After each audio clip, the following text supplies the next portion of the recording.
There are men who are born into privilege. And then there are those who are forged by the grind. Jason Statham belonged to the latter. His story didn't begin under Hollywood lights or in a mansion overlooking the city. It began in a cramped, soot-stained neighborhood in Shirebrook, Derbyshire, a working-class town wrapped in the smell of coal, sweat, and survival. NHI's father, Barry, worked countless odd jobs: painter, street vendor, coal miner, anything to keep food on the table. His mother, Eileen, was once a dancer, a woman with dreams far too big for the small English town she called home. Between them, they passed down to Jason a legacy not of wealth but of endurance, a deep understanding that life never gives, it only tests. From his earliest days, Jason learned that toughness wasn't about muscle, it was about persistence. The Stathams had no luxury, no guarantees. The rent was sometimes late, and meals were often modest. Yet his father never complained, and his mother never stopped believing that their son was meant for more than the narrow streets of Derbyshire. That belief, quiet but unshakable, became the first ember of Jason's drive.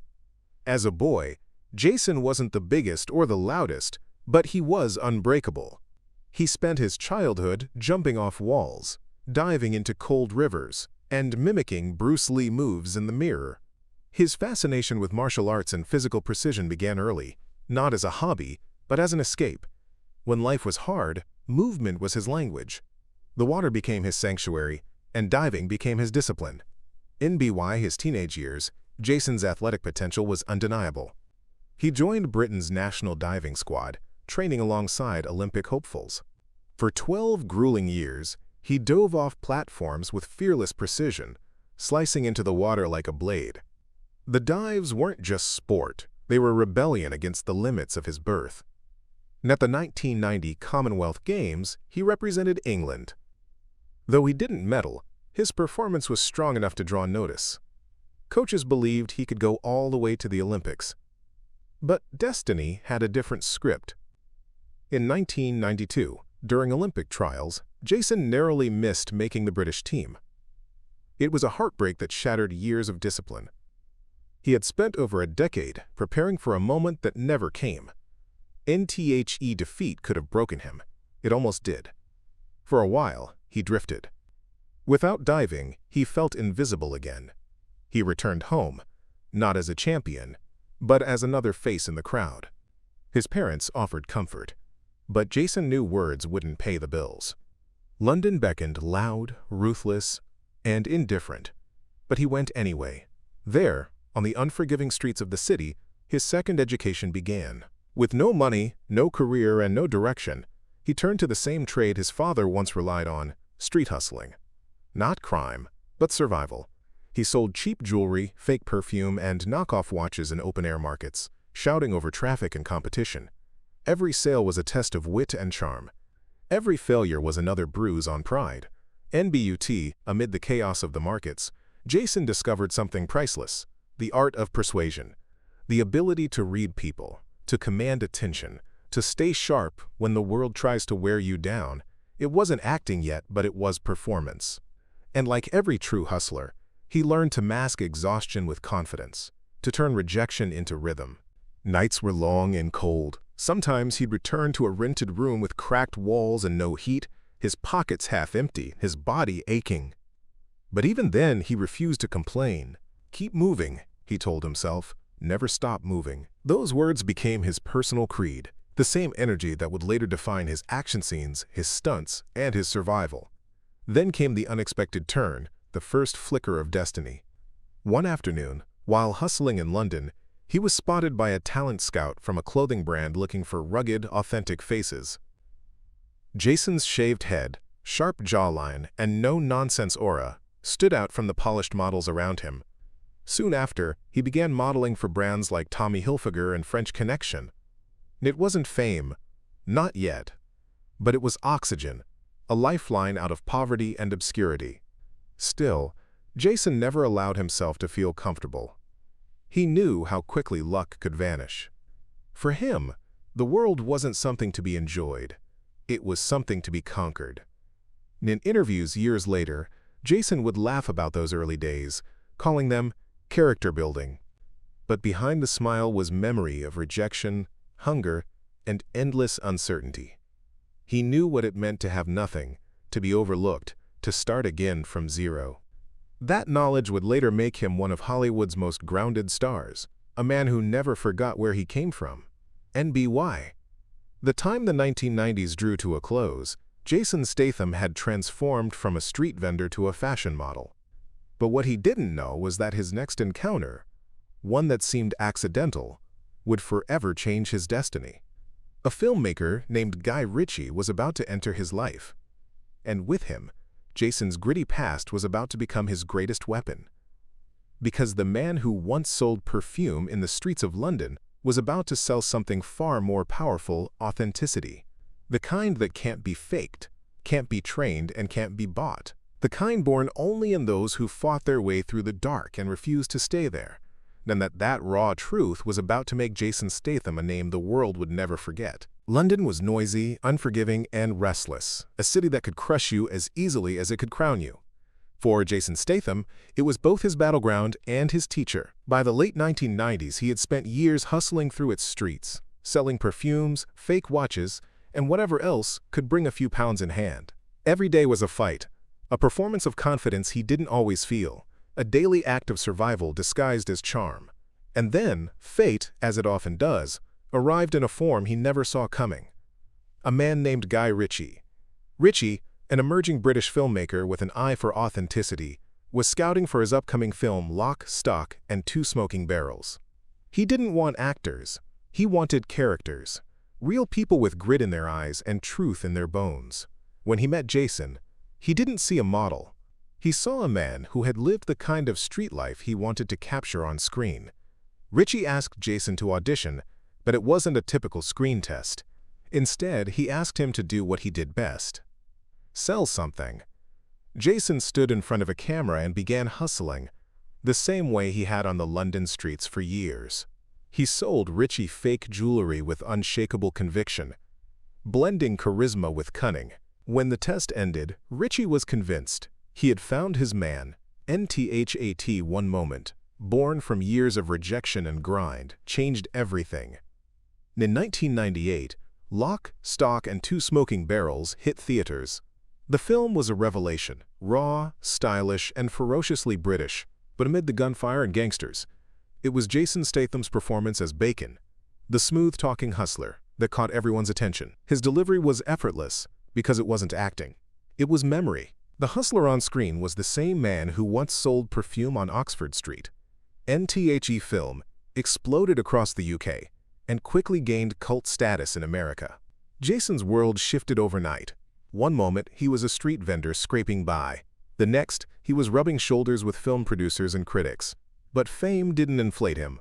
He knew this wasn't luck. It was preparation finally meeting opportunity. Guy Ritchie wasn't done with him yet. 2 years later, in 2000, Ritchie cast him again, this time in Snatch alongside Brad Pitt and Benicio del Toro. Statham played, quote, Turkish, the small-time boxing promoter caught in a whirlwind of chaos. His dry humor, iron control, and razor-sharp delivery made him unforgettable. The film became another hit, pushing Jason further into Hollywood's orbit. Success, for Jason, was never about applause. It was about validation. For years, he'd been dismissed. A failed athlete, a street hustler, a model with no real direction. Now, finally, the world was listening. Still, something in him refused to celebrate too soon. He had climbed too far from the bottom to believe any of it was permanent. As his reputation grew, Hollywood came calling. In 2002, French director Luc Besson offered him his first major lead role, The Transporter. It was the film that would define Jason Statham as an international action star. NHE trained obsessively, performing nearly all his own stunts. Unlike many actors, Jason didn't rely on doubles. He wanted every punch, every leap, every chase to be real. His athletic background from diving and martial arts gave him precision. His hustler's instincts gave him attitude. The Transporter became a breakout hit, and Jason's name was suddenly spoken in the same breath as Bruce Willis and Sylvester Stallone. Behind the camera, he was still the same man, disciplined, private, and cautious. While other rising stars drowned in parties and tabloid scandals, Jason kept his circle small. He didn't drink much, didn't chase headlines, and avoided Hollywood's social circus. To him, fame was a tool, not a lifestyle. Still, his rugged charm and stoic masculinity made him irresistible to the public and to women. Around this time, he entered a highly publicized relationship with British model Kelly Brook. For 2 years, they were Britain's golden couple, beautiful, glamorous, and inseparable. But behind closed doors, fame was a quiet poison. Kelly's career was soaring, and so was Jason's, but their schedules kept them apart. Then, the real heartbreak hit. Kelly left Jason for actor Billy Zane during a film shoot. The tabloids devoured the story, painting Jason as the wounded tough guy, stoic, betrayed, silent. But he said nothing publicly. He never spoke ill of her, never gave interviews about the breakup. Instead, he buried himself in work, filming The Italian Job and Crank. The pain became fuel. N.T. Hose, who worked with him during that time, described him as focused to the point of obsession. Every scene was personal. Every stunt was an outlet. The heartbreak, instead of breaking him, sharpened him. It was the same lesson life had always taught him: survival through silence. NBY 2005, Jason Statham was no longer the scrappy street kid from Derbyshire. He was an action star, bankable, global, and unstoppable. Yet the pressure was immense. Hollywood demanded bigger explosions, crazier stunts, and faster chases. And Jason, ever the perfectionist, refused to fake it. NHE trained in Krav Maga, Brazilian Jiu-Jitsu, kickboxing, and even underwater stunts. He once said in an interview, "If you're gonna do it for real, otherwise what's the point?" That philosophy earned him respect, but it also came with a price. His body began to show the toll: torn ligaments, back strain, and endless bruises. But Jason never complained. Pain was part of the process. Then came Revolver in 2005, another collaboration with Guy Ritchie. But unlike their earlier successes, the film failed. Critics panned it, audiences rejected it, and for the first time, Jason faced a real professional setback. Hollywood's love is fleeting, and whispers began: was Jason Statham just another tough guy typecast beyond repair? NHE could have coasted on his image. Instead, he doubled down. Over the next few years, he released Crank, Death Race, and The Bank Job. Each film showed a different shade of the same core: a man in constant conflict with fate, with the system, with himself. The audience loved it because it wasn't just cinema. It was Jason's truth, played out in slow motion. NBY, the time The Expendables came around in 2010, Jason had officially become Hollywood's most authentic action star. Not the loudest, but the most real. When Sylvester Stallone called him to join the all-star cast, Jason didn't hesitate. "It was like joining a brotherhood," he later said. But beneath the surface, he carried the same quiet loneliness that had followed him since Derbyshire. The awareness that success can fill your wallet, but not your heart. In those years, he was unstoppable. Film after film, hit after hit, but his relationships were casualties. The constant travel, physical exhaustion, and media scrutiny left little room for love. After brief flings with Sophie Monk and Alex Zossman, Jason once again found himself alone. NHE was admired, respected, even feared on screen. But in real life, he was a man still searching for calm. His fame was iron, his image unbreakable, but deep down, he remained that boy from the coal towns, chasing meaning through motion, running faster than his past could catch him. Little did he know, the next chapter of his life wouldn't just test his body or career. It would test his soul. Because the man who had fought for everything he had was about to face the one thing he could never control: the fragility of life itself. And for Jason Statham, survival was about to mean something entirely different. By 2010, Jason Statham had climbed the mountain he'd once only seen from a distance. He was no longer the boy diving into cold English waters or the hustler selling knockoff perfume on London streets. He was now the man Hollywood trusted to pull off impossible stunts, and audiences adored for his blend of danger and dignity. But behind the camera, The man known for surviving explosions and impossible car chases was quietly learning how fragile survival could be. When The Expendables 2 began filming in Bulgaria in 2011, Jason was at the top of his game. He had already done the first film alongside legends like Stallone, Schwarzenegger, and Jet Li, men who had defined the word action. To Jason, it wasn't just a movie, it was a test of worth. He was the new generation among giants, the man who had to prove that his stunts weren't just for show, that he belonged. NTHE Films' production was intense. Explosions, gunfire, truck chases, underwater sequences. Jason was used to danger, but on one particular day, fate reminded him that even the strongest can break. During a stunt sequence involving a 3-ton truck, the brakes failed. The vehicle plunged off a dock and into the Black Sea, sinking fast. Jason was trapped. For a moment that stretched like eternity, he couldn't breathe, couldn't move, just cold water filling the cab. His co-star screamed from above, powerless to help. Somehow, using the same control and calm he'd learned as a diver years ago, he forced open the door, swam out, and surfaced. He survived. But the stunt coordinator didn't. A young man named Kunlu, barely in his 20s, lost his life that same day. NTHE tragedy haunted Jason for years. He had always prided himself on doing his own stunts, on being real. But now, real meant something else. "I've never been that close to death before," he later said. "It changes the way you see everything." The set fell silent for days. Even Stallone, the eternal tough guy, was shaken. For Jason, every film afterward carried a different kind of weight. He no longer saw stunts as adrenaline. He saw them as risk paid in blood. NTHE accident planted a quiet fear in him, not of dying, but of losing control. For a man who had built his identity on precision and fearlessness, that realization cut deep. He started questioning his purpose, his limits, even his place in a world where applause often came at the cost of pain. And then, just as the physical scars began to fade, another wound tore open, one that no training could protect him from. In 2013, his friend and Fast and Furious co-star Paul Walker died in a car accident.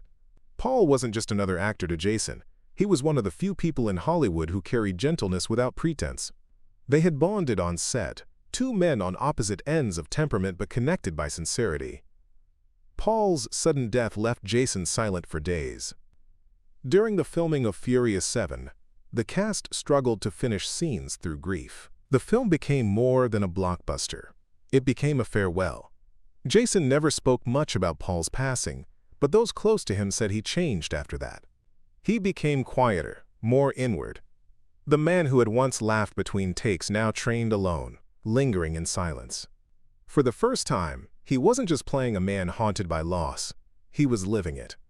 NTHE toll wasn't only emotional, it was physical too. Jason's commitment to doing his own stunts had pushed his body beyond its limits. Decades of training, diving, and fighting on screen had left invisible fractures, a compressed spine, torn ligaments, and damaged joints. Pain became his constant companion. Some mornings he couldn't move his neck, but instead of resting, he pushed harder. "Pain reminds me I'm still alive," he once said, half joking, half truth. Yet behind the bravado, there was exhaustion. The Hollywood schedule never stopped. Movie after movie, country after country, year after year. And while audiences saw him as invincible, his inner circle knew he was running on fumes. He once confided to a friend, "They see the explosions. I feel the impact." And fame, which had once been a reward, began to feel like a cage. The parties, the premieres, the press, none of it excited him anymore. He started avoiding red carpets, choosing gym sessions and early mornings instead. The noise of Hollywood couldn't compete with the quiet he craved. NTHE quiet finally came in 2010 when he met Rosie Huntington-Whiteley, a model-turned-actress who was as calm as he was intense. Their connection was instant but unhurried. Rosie didn't chase his fame, she understood his silence. "He doesn't talk much," she once said, "but when he looks at you, you feel seen." For Jason, who had spent a lifetime performing strength, her gentleness was disarming. Their love grew slowly, deliberately. Rosie brought balance to his chaos, a warmth that fame could never provide. Together, they built a home that wasn't about luxury, but peace. When their first child, Jack, was born in 2017, Jason's world shifted again. He wasn't just fighting for roles anymore, he was fighting to be present. He often said fatherhood humbled him more than any stunt ever could. Still, balance didn't come easy. Jason's schedule remained brutal, and missing milestones became his greatest guilt. Rosie, ever patient, became his anchor, raising their son with grace while he filmed around the world. In interviews, she never complained. She simply said, "Jason's work is dangerous, but his heart's in the right place." NBY, the time their second child, Isabella, arrived in 2022, Jason was a different man. His hair was silvering, his pace slower, but his focus sharper. He trained daily not to prepare for films, but to preserve his sanity. Martial arts, diving, even meditation, each became his form of therapy. "I don't train for movies anymore," he told a journalist once. "I train for life." Jason the world saw. The fierce, invincible hero was only half the story. The other half was a man haunted by ghosts. The young diver who never made it to the Olympics, the stuntman who drowned, the friend who died too soon, the moments of fatherhood missed in the name of success.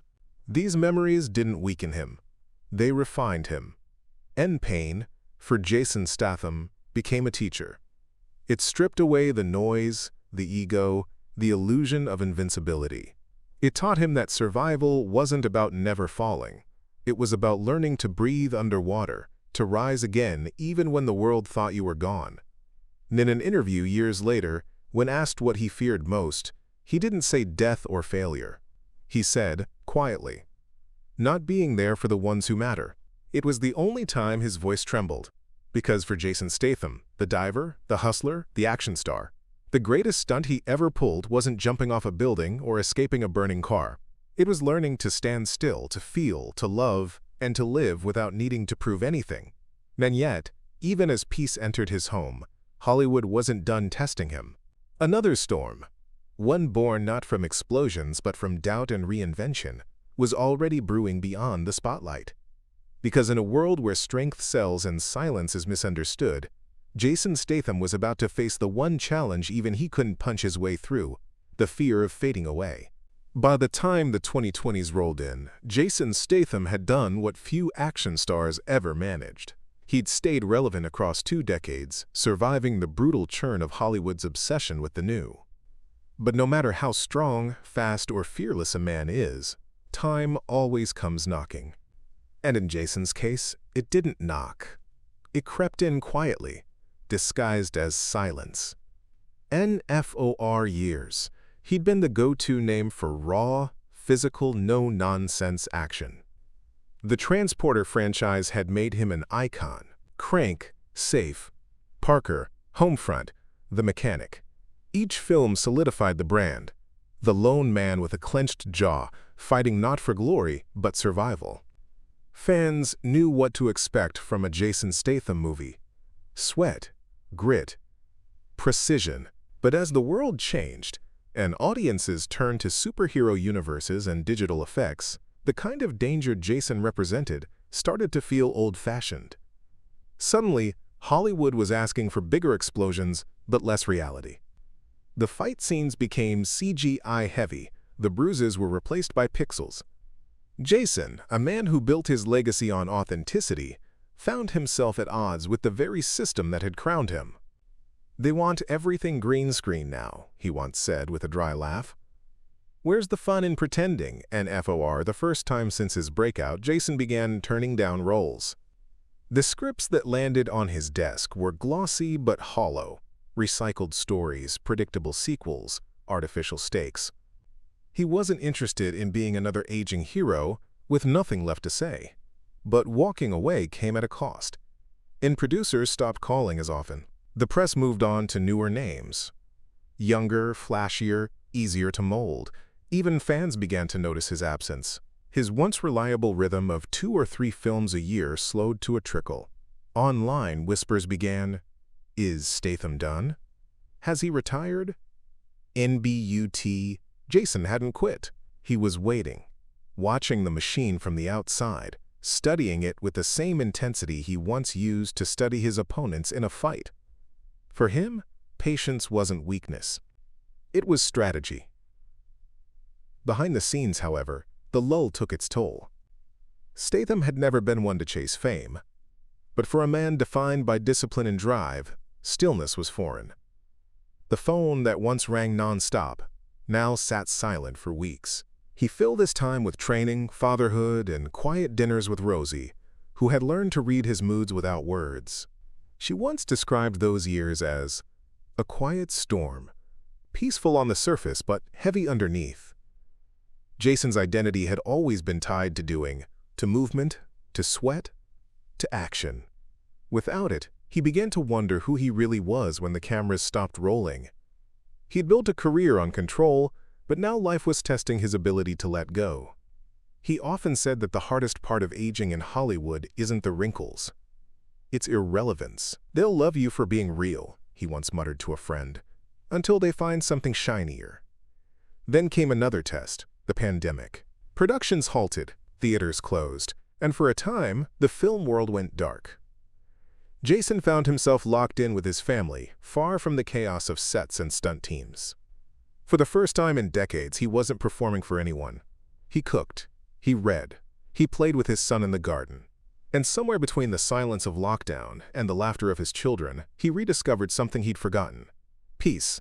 NBUT, even peace can feel like failure to a man built on momentum. Watching streaming platforms rise and box office numbers fall, Jason began to feel like a relic of a vanished world, a warrior built for battles that no longer existed. The cinematic landscape had changed. Audiences wanted heroes in capes, not calloused hands. That realization hurt.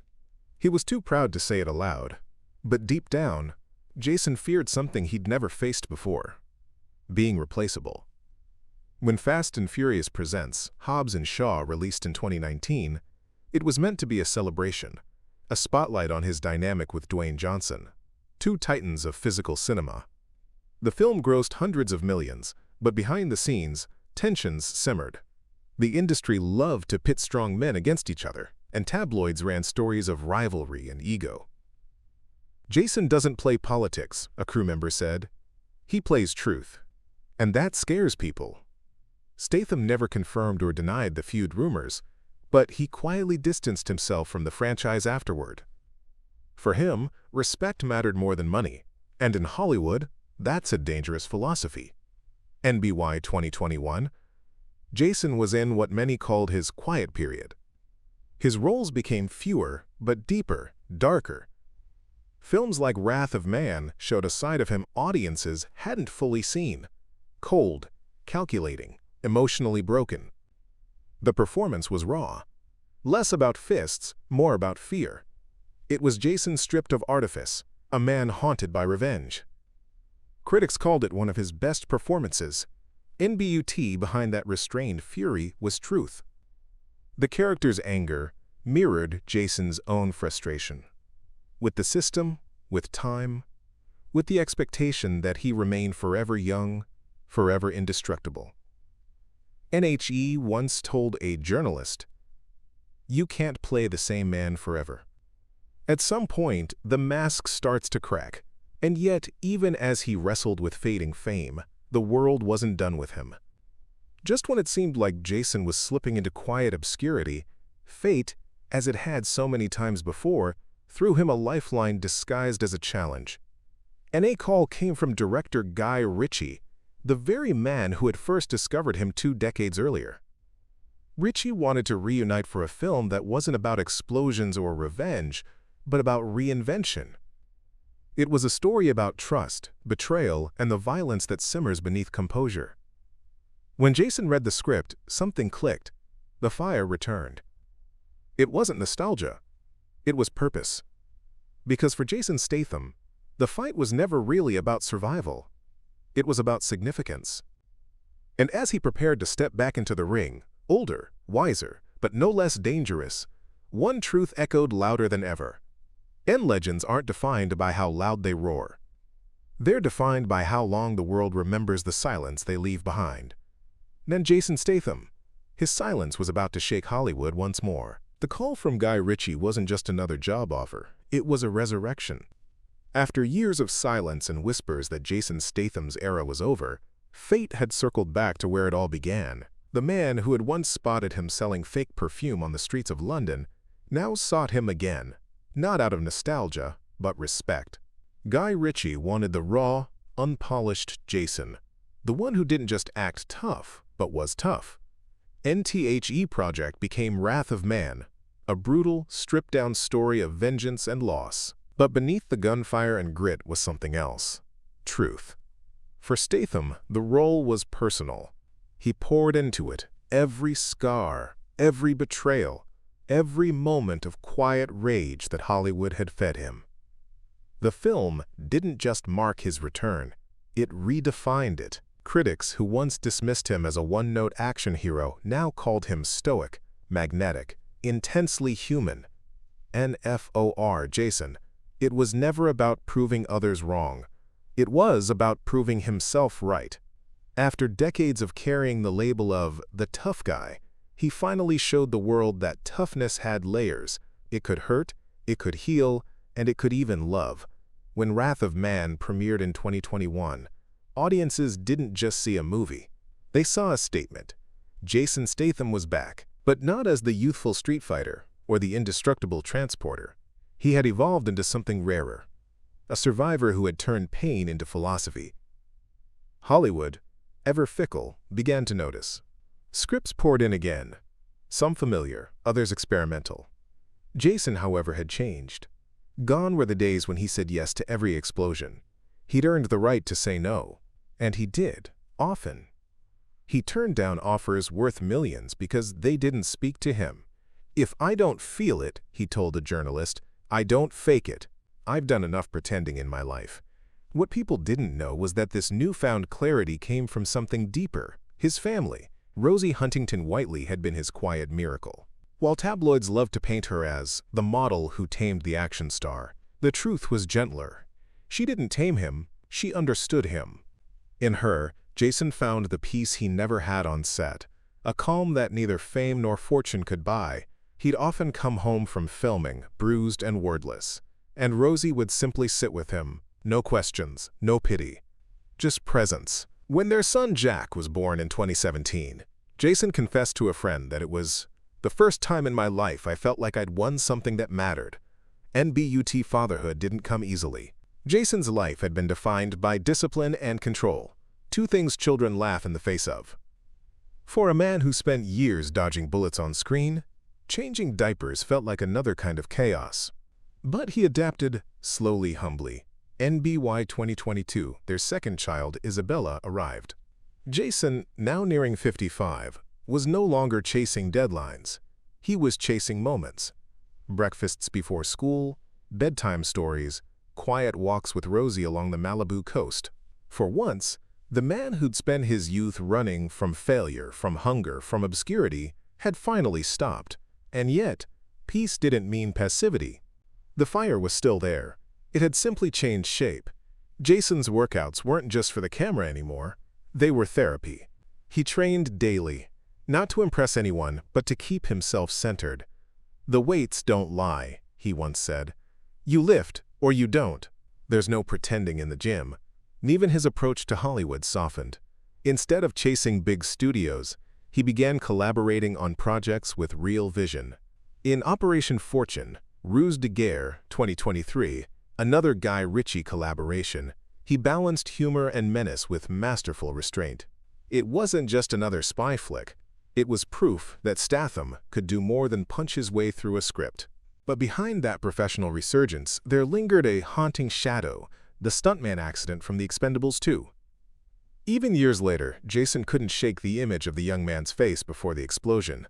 He'd done hundreds of dangerous stunts, but that moment, that irreversible loss, had changed him forever. NHE began privately funding safety initiatives for stunt performers. No press, no headlines, no charity dinners. Just quiet action. He donated to the families of fallen stuntmen, helped create scholarships for aspiring performers, and pushed for better safety standards on set. For him, it was a way to make peace with ghosts. And then there was Paul Walker. Even a decade after Paul's tragic accident, Jason still referred to him in interviews as one of the real ones. Their friendship during Fast and Furious 7 had been brief but deep, built on mutual respect, not ego. Paul's death had shaken him more than he let on. It reminded him that fame is fleeting, but kindness lasts. NTHAT loss, coupled with his near-death experience on The Expendables 3, had redefined his relationship with fear. "When you've stared death in the face," he once said, "every breath afterward feels like a gift." NTHAT's sense of gratitude began to color everything he did. Whether filming in freezing rain or sitting quietly on a park bench, Jason carried himself with the awareness that nothing was guaranteed. NHI's old friends noticed the change too. "He's softer now," one longtime stunt double said. "Not weaker, softer, like someone who's seen enough to stop proving himself." Jason Statham had, in many ways, outlasted Hollywood's expiration dates. While others chased trends, he built something more enduring: trust. With his audience, with his craft, with himself. NHE was no longer the man who dove from cliffs or sold jewelry on London sidewalks, nor just the actor who punched through villains on screen. He was something greater, a symbol of persistence in an age of instant gratification. When The Meg 2 released in 2023, many expected it to be just another over-the-top blockbuster. But audiences went not for the spectacle, they went for him, because by now, Jason Statham wasn't selling action anymore. He was selling authenticity. NHE had become the rarest kind of Hollywood figure, a man whose silence spoke louder than his explosions. NBY 2024, Jason had reached a new stage of his career, one defined by choice, not chance. He could retire tomorrow and still be remembered as one of the last true action legends. But he doesn't. Because the fire that drove him from the streets of Derbyshire to the lights of Hollywood still burns. NHE once said, half-jokingly, "Retirement's for people who stop fighting. I just fight differently now." That's the secret of Jason Statham's second act. He didn't reinvent himself to please the world. He simply became more of who he always was, a man who endures. And in that endurance he found the truest victory of all, peace without surrender. At 58, Jason Statham's reflection tells a story that words can't. A map of battles won, losses endured, and silences kept. The silver in his beard isn't a symbol of age, but evidence of survival. He no longer stands as the young hustler on London's corners, or the reckless diver chasing the next perfect plunge. He is something rarer, a man who has learned to balance power with peace. When most actors his age retreat behind nostalgia, Jason has done the opposite. He's embraced stillness. His mornings begin not with call sheets and stunt rehearsals, but with sunrise training sessions in his Malibu backyard. The routine hasn't changed in decades. Slow, deliberate movements, every breath measured. His gym is more sanctuary than spectacle. A pull-up bar, a battered punching bag, a mat that's seen the sweat of half a lifetime. There's no trainer, no cameras, no playlist. Just silence and the sound of a man refusing to rust. NHE once told a friend, "You can't wait for life to slow down. You have to match its pace." And Jason has done just that. His days are simple. Train, eat clean, spend time with family. No entourages, no Hollywood noise. He still drives himself everywhere, often in his old Audi S8, the same car he bought before his first major payday. "It reminds me of where I started," he says. "It keeps me hungry." In a world that worships visibility, Jason Statham has mastered invisibility. You won't find him at Hollywood parties or fashion galas. He doesn't chase headlines or red carpets. When he's not filming, he disappears, into fatherhood, into the quiet rhythm of his home. He reads, surfs, fixes his motorcycles, and listens to old soul records.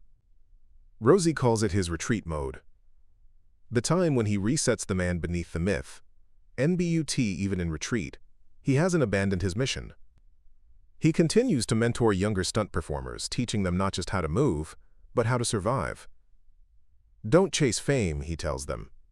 Chase control of your body, of your fear, of your choices. For Jason, discipline isn't punishment. It's protection.